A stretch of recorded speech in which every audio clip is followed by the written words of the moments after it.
أعوذ بالله من الشيطان الرجيم بسم الله الرحمن الرحيم الحمد لله رب العالمين والصلاة والسلام على أشرف الأنبياء والمرسلين وعلى آله وصحبه أجمعين. Assalamualaikum warahmatullahi wabarakatuh. InsyaAllah pada petang ini saya cuba untuk menerangkan sedikit berkenaan tentang istihsan. Istihsan yang menjadi dalil ataupun dalil disebut sebagai al-adillah al-mukhtalafah fiha atau dalil yang diperselisihi padanya, dan istihsan terkenal pada mazhab Hanafi. Manakala bagi mereka yang bermazhab Syafi'i, istihsan itu tidak dibenarkan kerana Imam Syafi'i rahimahullah ta'ala berkata bahawasanya istihsan itu man istahsana faqad syara'a, berseronok-seronok. Tetapi di dalam mazhab Hanafi ia merupakan suatu hujjah, satu kaedah istinbat hukum. Jadi apakah yang sebenarnya yang dimaksudkan dengan istihsan?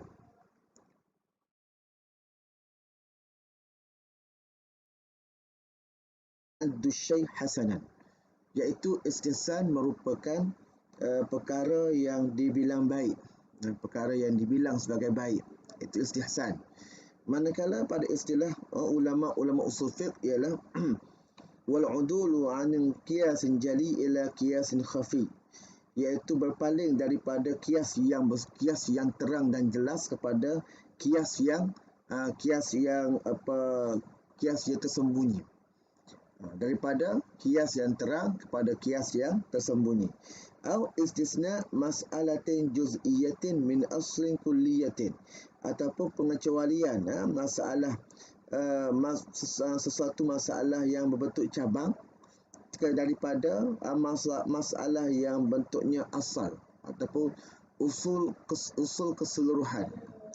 Nanti terlihat apa yang dimaksudkan dengan yang dinyatakan ta'rif ini. Kita nak tengok bagaimanakah kaedah yang digunakan pakai oleh mazhab Hanafi.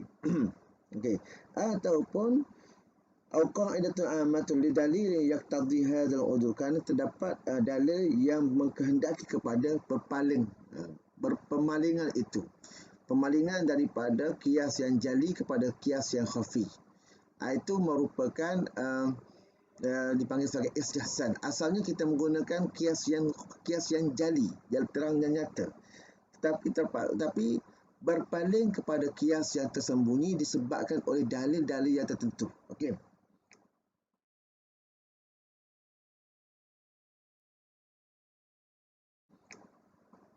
Wa min hadha at-ta'rif yatabayyan lana annahu naw'an. Daripada ta'rif tadi, maka kita akan mendapati ada dua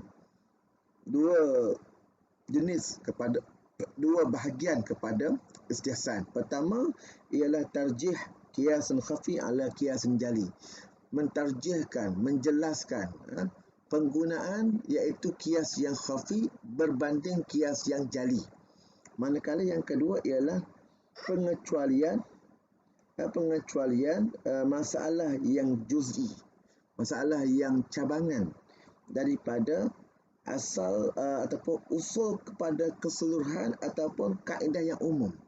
Patutnya menggunakan kaedah yang umum, tetapi terpaksa diistisnakan menggunakan pakai kaedah yang cabang. Okey, kita lihat nanti insya-Allah, jangan risau. An-naw'ul awwal tarjihu qiyasin khafi ala qiyasin jali. Bahagian pertama ialah mentarjih, menjelaskan ataupun mentarjihkan, menetapkan kias yang khafi. Kias yang khafi berbanding kias yang jali. Qad yatajazab al-mas'alah qiyasan. Maka sebenarnya dalam masalah ini tertarik kepada kita dua kias. Bila kita lihat pada dua perkara ini, kita tak akan terfikir berlakunya dua kias. Pertama, al-awwal qiyasun zahirun mutabadir ila zihni. Kias yang bila kita dengar saja, maka kita akan tangkap ini ialah kias yang zahir, kias yang jelas, yang terang, yang nyata, tak perlu pada apa-apa pemikiran, apa-apa tindakan dan lain-lain. Manakala yang kedua, qiyasun daqiq ghair mutabadir ila zihni walakinahu aqwa min al-awwal wa yazhar inda ta'ammul fil mas'alah. Qiyas yang halus ataupun kita kata yang agak sukar untuk kita fahami, tetapi sebenarnya ialah sebenarnya qiyas yang kuat berbanding qiyas yang zahir tadi. Jika kita membuat pemerhatian, membuat penelitian, maka kita lihat qiyas yang kedua ni, qiyas yang daqiq, yang khafi ni benarnya lebih kuat daripada qiyas yang pertama.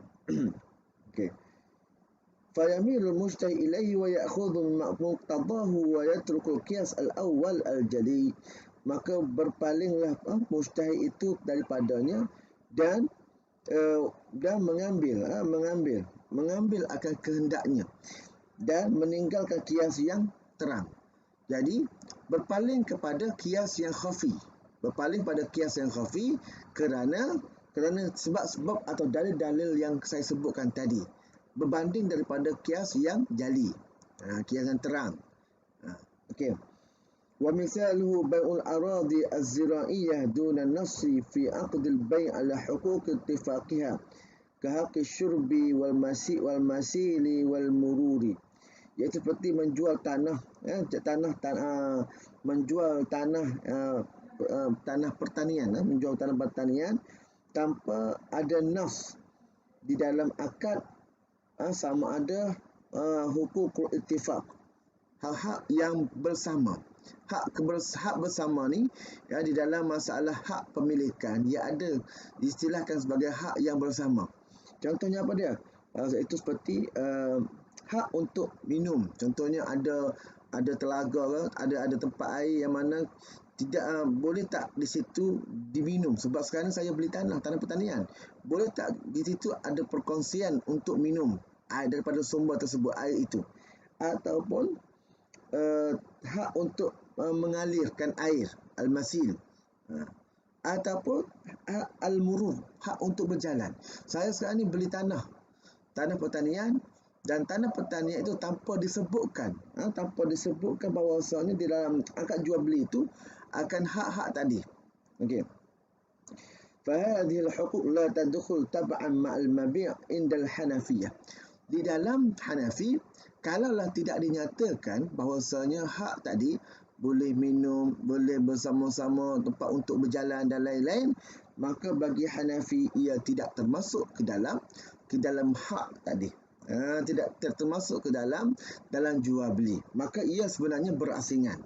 Kecuali contohnya kita kata dalam tu adanya tanah ke ataupun tempat saliran ke, maka bolehlah berjalan, maka termasuk bersama-sama dengan jalan sekali. Maka termasuklah dalam tersebut tanah hak untuk berjalan tadi.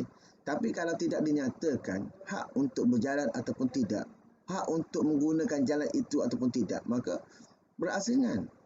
Ini yang ini dikatakan sebagai qiyas yang berpaling daripada yang terang kepada yang tersembunyi. Sebab bila tak sebut tu sebenarnya apa sebabnya tak sebut? Kenapa tak sebut ada hak untuk penggunaan jalan ataupun hak pengaliran air? Kenapa? Kerana adalah di sana tujuan yang lain. Tetapi bila ia disebut dalam tu, maka jelaslah, maka ia termasuk. Tetapi bila tak ada disebut, maka dia tidak termasuk. Okey. Itu yang pertama. Fa idza waqafa shakhsan ardan zira'iyyah wa lam yuzkar huquq ittifaqiha sarahatan la tadkhul fil waqfi qiyasan 'ala al-bai'i kama yaqdi bihi al-qiyas al-jali li anna kullam min al-bai' wal waqfi ikhrajul mali min malikihi. Iaitu inilah faida waqafa, jika seseorang individu mewakafkan harta atau tanah untuk pertanian dan tidak disebutkan hak kebersamaan tadi dengan jelas, maka tidak termasuk di dalam wakaf itu. Yang maksudnya yang wakaf itu tanah, bukannya sumber air ataupun lain-lain, sebab tidak dinyatakan. Ini dalam Hanafi. Hanafi bila tak sebut contohnya termasuk bersama-sama dengan dengan yang saya wakafkan itu ialah telaga dengan apa sajalah, tidak dinyatakan di dalam wakaf itu, maka ia sebenarnya tidak termasuk. Inilah bezanya antara Hanafi dengan bukan Hanafi. Hanafi dia masih lagi ada perbezaan di antara hak dan juga manfaat, berbeza dengan dan juga mazhab-mazhab lain. Bila tidak dinyatakan maka tidak termasuk. Tapi kalau disebut dan dinyatakan, maka barulah telaga atau saliran itu termasuk di dalam tanah yang diwakaf itu kan itu.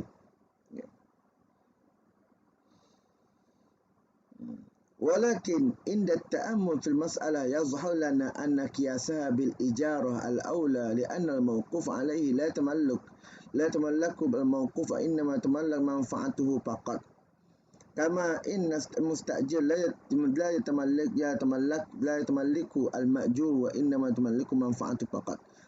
Kerana orang yang memberi sewa, orang yang meminta sewa itu sebenarnya dia hanya mendapatkan manfaat. Ni kias, contoh kias. Bila kita fikirkan kenapakah orang yang berwakaf itu bila dia tak sebutkan bahawasanya boleh gunakan sumber air, boleh ada hak saliran dan lain-lain. Jika tidak dinyatakan dalam wakaf, maka dia tidak termasuk. Kerana sebagai contoh dibuat perumpamaan, sebagai contohnya seorang yang menyewa akan rumah. Dia sewa rumah itu ialah sebenarnya dia sewa apa? Sewa rumah tu, sewa manfaat. Kalau kita faham betul-betul, kita kaji dengan betul-betul, yang disewakan bukannya rumah, tetapi yang disewakan, yang dimiliki hanya manfaat. Sebab itulah di dalam Hanafi hak untuk manfaat. Contohnya bila berlakunya kematian, maka contohnya penyewa itu meninggal, maka anak yang ataupun penyewa meninggal, maka anak ataupun waris daripada si yang mempunyai tuan rumah itu, maka dia terbatalnya hak untuk sewaan. Sebab sewaan tidak boleh dipindah milik. Macam tadilah. Sebenarnya orang yang menyewakan sebuah rumah, dia tak sewakan rumah tersebut sebenarnya. Dia hanya menyewakan manfaat. Dia hanya membeli manfaat daripada rumah itu, iaitu namanya tempat tinggal. Yang ni yang bila kita kena buat kajian yang betul-betul. Sebab itulah mereka yang berwakaf, kalau dia hanya wakafkan tanah, sedangkan dalam tanah itu ada air, ada jalan dan lain-lain, maka tidak termasuk. Sebab dia tidak mengikut. Sebab itu kata sini bahawasanya la tadkhul fil waqfi qiyasan 'ala al-bai'. Diwakaf dikiaskan kepada bai', kepada jual beli. Kalaulah jual beli, saya jualkan tanah, dalam masa sama saya tidak nyatakan tanah tersebut tidak termasuk dengan hak jalan dan lain-lain, maka saya hanya jual tanah saja. Saya jual tanah saja. Saya bukan jual yang lain-lain, saliran ataupun jalan dan lain, tidak termasuk. Tetapi sama juga dengan wakaf. Bila saya katakan wakaf, saya wakaf tanah, dalam tu ada telaga dan lain-lain. Hanya sebagai tanah saja. Saya tak wakafkan telaga dan lain-lain. Jadi seumpama tadi, saya sewa rumah. Saya bukan sewa rumah itu. Saya hanya memiliki manfaatnya sahaja. Ini dia panggil kiasun khafi. Kias yang tersembunyi. Tarjih kepada yang itu, bukannya kiasun jali. Bukan kata bila sudah jual tanah tu termasuk semua, tidak, walaupun tak dinyatakan. Bukan, masih lagi perlu diperincikan. Sama orang jual, orang sewa rumah lah. Sewa rumah dia bukan sewakan rumah, sewakan manfaat. Rumah tu masih dimiliki oleh tuan rumah itu. ومقتضى هذا القياس الخفي دخول حقوق الارتفاق تبعا في الوقت ولو لم ينص عليها في الوقت قياسا على دخولها في الإجارة من غير ذكر لها لأن منفعة موقوف لا يمكن تحصيلها في الأمر الأرضي الموقوفة بدون حقوق الاتفاقية كما هو الحال في إجازتها. نوع ثاني jenis ataupun bahagian yang kedua. Kama tatadu qa'idatul amma hukman kulliyan tabiqu ala jami' juz'iyatil qa'idah walakin yazharu lil mujtahid dalil yaqtadi istithna' mas'alah mu'ayyanah min hadzal hukm al kulli. Fatanfaridu tilkal mas'alah bi hukmin khas. Biasanya di bawah satu kaedah yang umum, maka termasuk sama-samanya ialah kaedah-kaedah yang kecil-kecil, kaedah yang cabang-cabangan. Sebab contoh bila kita belajar, contohnya itu belajar qawaid fiqhiyah yang kaedah yang umum, maka termasuk di bawahnya ialah kaedah-kaedah yang khusus, kaedah-kaedah yang cabangan. Contohnya kita belajar al-umur maqasidah, bahwasanya setiap pekerjaan itu dikirakan sah, dikirakan sebagai sah dan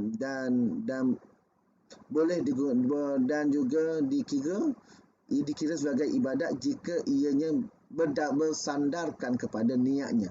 Maksudnya kalaulah tidak ada niat, maka tidak sah perbuatan tersebut. Tetapi ada di sana ada beberapa istisna, beberapa pengecualian daripada kaedah tersebut. Sama juga al-yaqin la yuzal bisyakki, yakin itu tidak boleh menghilangkan syak. Jadi ada di bawah tu ialah kaedah-kaedah yang juz'i, yang furu', yang cabangan. Tetapi di sana juga ada istisna. Begitu. Dan wa dalil istisna qad yakun nassan aw maslahatan aw 'urfan aw ghairu zalik. Kerana istisna itu sama ada kerana berdalil ataupun kerana ada nas ataupun kerana maslahat ataupun kerana uruf. Contohnya ialah itu katalah mudah dalam masalah muamalah. Kaedahnya ialah setiap jual beli itu adalah wajib perlu ada ataupun rukunnya adalah sirah atau ijab dan qabul. Tiba-tiba tidak ada ijab qabul. Sepatutnya hukum jual beli itu tidak sah. Tetapi jika ianya berlaku dengan kebiasaan pada masyarakat, contohnya bai'ul mu'athah, maka ia dikecualikan. Maksudnya selagi mana ia yang diguna pakai oleh masyarakat, maka hukumnya adalah sah. Walaupun secara unjuk berunjuk. Itu contoh nak menyatakan ada kaedah yang umum, tetapi di bawah sana tu ada kaedah-kaedah yang mana yang dikecualikan. Itu contoh ya. Contoh. Al-qa'idah al-'ammah taqtadi bi anna al-bai' ma la sa'a 'inda al-insan batilan li'annahu bai'un ma'dum. Contohnya kaedah yang umum, mana-mana jual beli yang mana tidak ada barangan yang tidak ada dengan kita, maka kaedahnya adalah tak sah. La tabi' ma la sa'inda, kerana ada hadis Nabi SAW, jangan kamu menjual barang yang tidak ada dengan kamu. Itu jelas. Tetapi bagaimana pula dengan jual beli kata tempahan, bai'us salam? Maka bai'us salam itu ialah dikecualikan daripada kaedah tersebut kerana maslahah. Kerana maslahah, iaitu untuk menjaga kebajikan ataupun menjaga kemaslahatan manusia, insan. Contohnya dia tak ada lah, dia perlukan barang tersebut tapi tidak ada, perlu ditempah. Maka kalau tak tempah, nak tunggu barang itu ada dahulu, barulah kita nak pergi beli. Takutnya nanti barang tu dah orang ambil. Jadi tempahlah dahulu. Bila dah tempah, kita bayarlah dahulu. Sebab perlu syaratnya perlu dibayar dahulu. Itu ialah dalam kaedah jual beli secara salam. Tak bolehlah barang itu datang yang kemudian, kita juga yang bayarnya adalah kemudian. Tidak dibenarkan dalam kaedah bai'us salam. Okey. Ini kerana apa? kerana istihsan. Kata dalam Hanafi ini merujuk pada istihsan. Tetapi dalam Syafi'i menyatakan ini ialah kerana maslahah. Walaupun asalnya benda hukum jual beli barang yang tidak ada adalah tak sah, tetapi kerana maslahah maka ia dibenarkan. Okey. Wal haqqu anna dalil jawaz salam huwa sunnah. Kalau ikutkan dalilnya adalah sunnah Nabi SAW. Sebab Nabi ada menyatakan bahawa maksudnya man aslafa fal yuslif fi kailin ma'lumi wa waznin ma'lum ila ajalin ma'lum. Kalau kamu nak jual beli secara salaf hendaklah timbangan yang jelas, tukatan yang jelas, dan juga waktunya adalah jelas. Tetapi dalil kepada mengikut Hanafi, dalil merujuk harusnya jual beli secara salam ni adalah secara istihsan. Dan istihsan ini merujuk pada yang dikata istihsan itu ialah kembali kepada sunnah. Fahadha istilahu wala masyaha fil istilah. Tak ada masalah lah. Istihsan menganggap benda itu baik. Baik itu kerana apa? Kerana sunnah. Tetapi orang lain kata itu sunnah. Menganggap baik kerana itu adalah sunnah. Benda istilah itu tak ada masalah. Yang pentingnya adalah bagaimanakah ianya terpakai. Al-ibrah fil ma'ani la fil mabani. Nak guna kata apa pun tidak mengapa, asalkan ia merujuk pada kaedah yang tepat dan betul. Contoh kedua ialah al-aslu al-am anna al-mahjur alaihi li safhin la tasihhu minhu at-tabarru'at wa minha al-waqf. Asal yang umum, kaedah yang asal, bahawasanya mereka yang terhijab, yang terhalang daripada membelanjakan harta kerana kebodohan, la li safahin la tasihhu minhu, tidak sah bagi mereka ialah at-tabarru'at. Tidak sah pada mereka ialah akad untuk tabarruk, akad untuk membuat kebajikan. Contohnya ialah wakaf. Walakin istusniya min hadzal asli jawaz waqfihi ala nafsihi lil maslahah istisna'an. Tetapi berbeza dengan wakaf kerana dikecualikan kerana ianya merupakan kemaslahatan. Kerana contohnya tanah itu berharga, maka dibolehkan untuk berwakaf bagi tujuan lil maslahah. Lil maslahah. Ini yang penggunaan maslahah ni, dia kata maslahah. Tapi nak jadikan maslahah itu mestilah istidlalnya, petunjuknya daripada mana? Daripada wakaf, daripada istihsan. Istihsan. Okey. Al-aslu al-am fil waqf at-ta'bid. Ada kaedah ataupun contoh yang ketiga, asal kepada wakaf itu sebenarnya ta'bid selama-lamanya. Wa muqtada hadha al-asl adam sihhati waqf al-manqul li'annahu ghairu qabil lit-ta'bid bi tabi'atihi. Kerana itulah bila dah kata selama-lamanya, maka benda perkara-perkara yang harta yang beralih, harta yang boleh alih tidak dibenarkan untuk wakaf. Sebab bila boleh alih, bagaimana ia nak jadi kekal? Okey. Walakin istisna ba'd al-ulama wa waqf al-manqul idza jara bil 'urf istihsanan ka waqf al-kutub wa nahwiha. Maka dibuat pengecualian oleh beberapa orang ulama mengatakan bahawasanya wakaf harta yang boleh alih, sebagai contoh wakaf kitab, dibenarkan kerana uruf. Itulah antara kefahaman mengenai istihsan yang mungkin boleh kita buat faham pada hari ini. Apakah sebenarnya yang dikatakan istihsan? Bergeraknya daripada kias yang jali kepada kias yang khafi, kias yang terang dan nyata kepada kias yang lebih yang tersembunyi. Jadi insya-Allah pada masa akan datang kita akan lihat lagi dalil-dalil yang lain, contohnya masalah musalah ataupun sebagainya, untuk bagi kefahaman kita pada mengenai dalil-dalil yang biasa digunakan pakai oleh para ulama, contohnya iaitu daripada ulama fiqh. Insya-Allah pada masa akan datang. Jadi cukup dahulu. Insya-Allah perbincangan kita akan tangguhkan, dan mungkin kita akan lanjutkan pada esok hari ke ataupun pada masa akan datang. Wallahu taala alam. Yang baik itu datang daripada yang baik itu jadikan ia sebagai teladan, dan tidak baik itu jadikan ia sebagai tempat sepadan. Aku qouli hadza wa astaghfirullahalazim wa li wa lakum. Assalamualaikum warahmatullahi wabarakatuh.